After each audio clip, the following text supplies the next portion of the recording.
I am Bhupendra Tripathi and I am right now in Office of Banking Ombudsman. Around 8 years back, I was at the peak of my career and this episode occurred.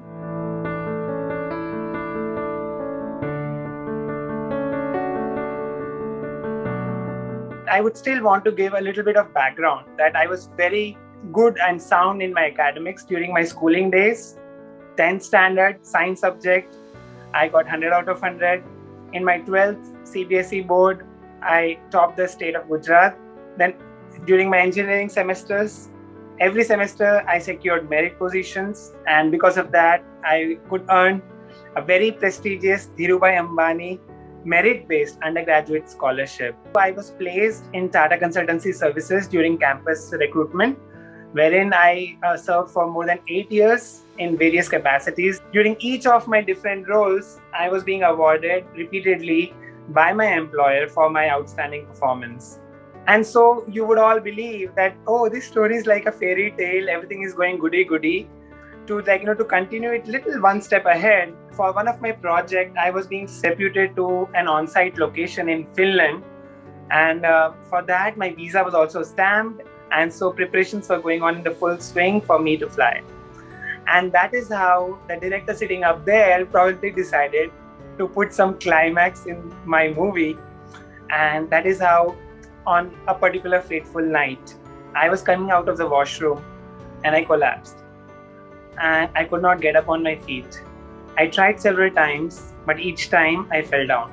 Then I took someone's help, I called my mom, and finally I was taken to my bed.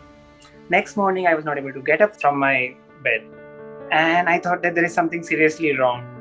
And that is how we got a neurosurgeon appointment. And after checkup, he immediately diagnosed that this could be a severe paralytic attack. And he immediately advised an MRI scan. Now, the results of the scan gave a big shock to our entire family that this paraplegia was triggered because of tumors in my spine, and not one or two. There were multiple tumors all along my spine, right from my dorsal till my tailbone. Then the treatment of cancer cannot start, as of you all know, friends, that until it is confirmed by a biopsy. And unfortunately, my first biopsy gave me a false result, and it did not show any sign of malignancy. The doctors refused to believe that because clinically I was having terrible symptoms, and I was having weight loss, weakness in the body, fever, and many other symptoms. So then they definitely knew that something is amiss. So second time, my bone marrow samples were sent. My results came after around 2 weeks. Biopsy report confirmed that it is a malignant tumor, and it was non-Hodgkin's lymphoma.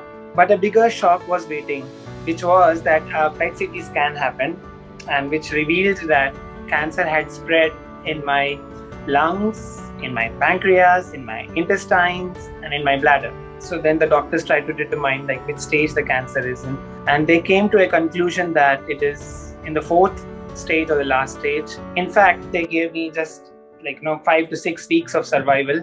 They believed that there's no hope of any treatment in my case at that time. Doctors advised me to go home and take rest. So that was the situation when this news broke out to me. Those people who were entering and watching, who came, my friends and acquaintances who were there to see me, I was very careful about them. If they were about pity on me or sympathizing on me, immediately I used to change the conversation. I said that I want to take rest.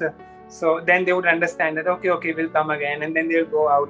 So I was very careful that I would interrupt all the negative conversations, and I would not allow that thing to sustain around me. I'm not a superhero who was born out of Jupiter or something like that. I'm also a same human being made up of same flesh and blood. But then the difference is that how we condition our mind and our thoughts, it can alter this whole situation. My mother used to tell me, and even I believe in that. And this is also the message which I want to give to all the cancer fighters, that during the cancer journey, there could be a lot of pain. There could be a lot of agony or troubles or some kind of side effects which are happening at your physical body level. In one line, if you want to say, is that pain is inevitable, but suffering is definitely optional. It means that pain cannot remain there at its peak for long, right? So there will be a point when the sensation of the pain will subside. But what happens is that we linger the pain sensations in our mind by constantly remembering those painful time again and again.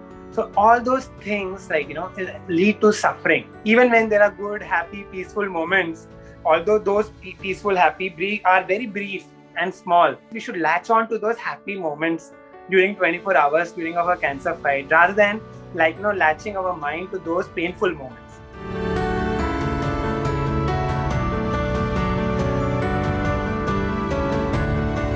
Subscribe to our channel and press the bell icon for more videos on cancer care.